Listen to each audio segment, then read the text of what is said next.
Olá, tudo bem? Meu nome é Oliveira Soares, professor de História. Vamos trabalhar com você um assunto muito importante hoje que é o chamado imperialismo. Tá? O imperialismo que poderá ser visto de duas formas diferentes. O imperialismo que estará atrelado à chamada Revolução Comercial e um capitalismo e um imperialismo atrelado à chamada Revolução Industrial. Então, um detalhe interessante que você tem está aqui. Ó. Este nosso imperialismo pode ser do século XVI ou pode ser do século XIX. Detalhe importante que você vai encontrar, olha só. O século XVI é o chamado colonialismo, o século XIX é o chamado neocolonialismo. Um detalhe muito importante, o século XVI ele vem atrelado a uma revolução comercial. Fechou? E ao passo que o século XIX está atrelado a uma revolução industrial. Então esse é o grande panorama que você tem quando você compara os dois, tá certo? Uma revolução comercial e uma revolução industrial. Detalhe interessante que nós temos, qual é a área de dominação? No século XVI, a nossa preocupação estava exatamente na nossa América. Então a nossa figura da América será explorada dentro desse processo atrelado a uma revolução comercial.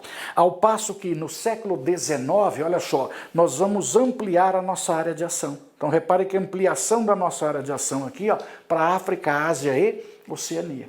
Então essa é a grande situação que nós temos quando você compara os dois imperialismos do século XVI e do século XIX. Tá? Ao mesmo tempo está aqui, ó, essa revolução comercial que você tem aqui, ela reflete diretamente na presença de um capitalismo comercial dentro de uma política mercantilista. Ou seja, o mercantilismo tem como referência exatamente o quê? A exploração daquilo que seria o nosso comércio. O mercantilismo tem como referência básica tudo aquilo que está atrelado à figura do quê? A figura do nosso Estado interferindo diretamente na economia. A obtenção de uma balança comercial favorável, onde nós encontramos que o metalismo é exatamente a grande riqueza dentro desse processo mercantil. Tá certo? Quando você fala no neocolonialismo, olha só, nós já mudamos. Mudamos e pensamos sempre em termos de indústria. Eu preciso de fontes de matérias-primas e mercado consumidor. É a fase do capitalismo monopolista, por quê? Porque eu preciso de monopólios, eu preciso de privilégios. Diante dessa estrutura, portanto, o que vai acontecer? A nossa fase do século XVI, os estados europeus exploravam o quê? Exploravam aquilo que seria a nossa América. A burguesia comercial desse período explorava a nossa América. Em contrapartida, nós encontramos que a mesma burguesia também está explorando África, Ásia e Oceania. Só que esta burguesia agora, olha só, ela simplesmente é uma burguesia industrial e financeira. Então você mudou uma burguesia que estava atrelado ao comércio, e agora você tem uma burguesia atrelada àquilo que seriam as indústrias ou o processo financeiro. Claro? Então os grandes conglomerados, reunindo indústrias, reunindo bancos, logicamente vai viver o quê? Uma fase eminentemente monopolista, ou seja, eu quero ter o controle da maior região possível. Tá? Detalhe interessante que nós temos, olha só, qual é o grande objetivo que nós vamos encontrar aqui? O nosso grande objetivo, portanto, seria você agora, olha só, a exploração do quê? Dos seus produtos coloniais. Esse é o grande objetivo que nós temos, tá? Esses produtos coloniais, logicamente, fazem o quê? Eles vão fornecer matérias-primas para a Europa para que nós possamos ser um mercado consumidor. Esse é o nosso objetivo. Nós somos um mercado que consumidor de produtos europeus. Tranquilo? Situação que nós temos a busca por metais preciosos. Essa que é a famosa ideia do chamado metalismo. Então, o nosso colonialismo do século XVI, ele está atrelado a um processo eminentemente mercantil. Tranquilo? E, ao mesmo tempo, olha só que coisa linda, a expansão do catolicismo. Aí você vai dizer assim, mas Oli, o que tem o catolicismo a ver com o peixe, cara? Nós estamos vivendo uma época da famosa reforma religiosa. Então olha aqui, quando você está lá no século XVI, olha só que coisa linda. Nós vivemos uma reforma religiosa. Quando você fala em reforma religiosa, sabe o que aconteceu? Surgiram novas igrejas. Surgiu a igreja anglicana, surgiu a igreja luterana, surgiu a igreja calvinista. Então agora imagine que isso aqui era o número de católicos que havia na Europa. De repente agora eu tenho uma parcela luterana, uma parcela calvinista, uma parcela anglicana. Então significa dizer o quê? Que o número de fiéis católicos diminuiu.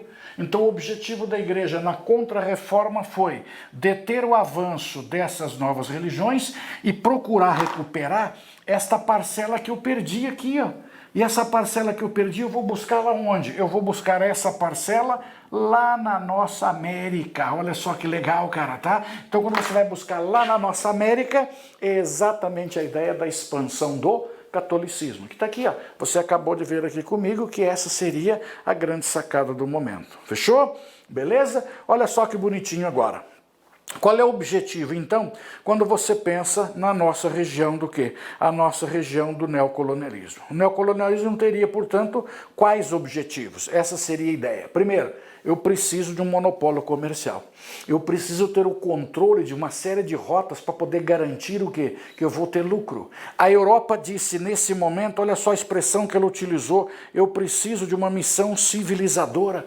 Ou seja, uma missão civilizadora significa dizer o quê? É dever da Europa, é dever das nações desenvolvidas levar o progresso aos menos favorecidos. Eles chamavam de incapazes, chegavam a chamar os caras de selvagens. Então essa seria o meu grande objetivo. Dizendo abertamente essa expressão, ó, o mito da superioridade do homem branco europeu. Claro? Essa ideia do mito da superioridade significa dizer o quê? A Europa tem uma missão, portanto, de civilizar o mundo. A Europa deve levar os países considerados o quê? Selvagens ou incapazes, deve simplesmente levar o quê? Aquilo que seria a sua civilização. Tranquilo? Portanto, nesse contexto, o que a nossa Europa está buscando? A nossa Europa busca, nesse momento, locais para investimentos. Locais que pudessem dar lucro para a nossa Europa. Eu procuro de territórios para levar um excedente populacional, porque a Europa dizia abertamente o seguinte, olha só, tem um cara chamado Rudyard Kipling, tá? Esse cara tem uma obra extremamente interessante, onde ele diz o seguinte num dos versos, aceitai o fardo do homem branco, fardo é um peso, o homem branco tem um peso para carregar. Aí ele diz assim, Europa, enviai os melhores dos vossos filhos para o exílio. Ou seja, o melhor dos filhos da Europa, esse excedente populacional, tá? Ele chamava de melhores filhos. Vamos levá-los para onde? Levá-los para quê? Para a região distante, lá no exílio. E olha o que ele dizia, para que sejam servidores dos seus cativos. Olha que texto legal, para que sejam servidores dos seus cativos, ou seja, você, homem branco, tem a missão de civilizar o mundo, então você vai servir aquilo que seria o quê? Os seus cativos, exatamente isso vai fazer, porque eu tenho uma missão civilizadora, tá? Ao mesmo tempo, portanto, aparece aqui, ó, eu preciso de fontes de energia, tá certo? Preciso de matérias-primas, tá? Que seria, logicamente, a base do processo, tá? Onde nós vamos encontrar, portanto, que haveria o quê? Esse é o panorama que você tem do chamado neocolonialismo. Então, perceba, o neocolonialismo para nós representou exatamente o quê? A busca por novas fontes de matérias-primas e novos mercados consumidores. Com qual objetivo? Simplesmente levar a civilização europeia aos menos favorecidos. Mito da superioridade do homem branco europeu. Perfeito? Gostou?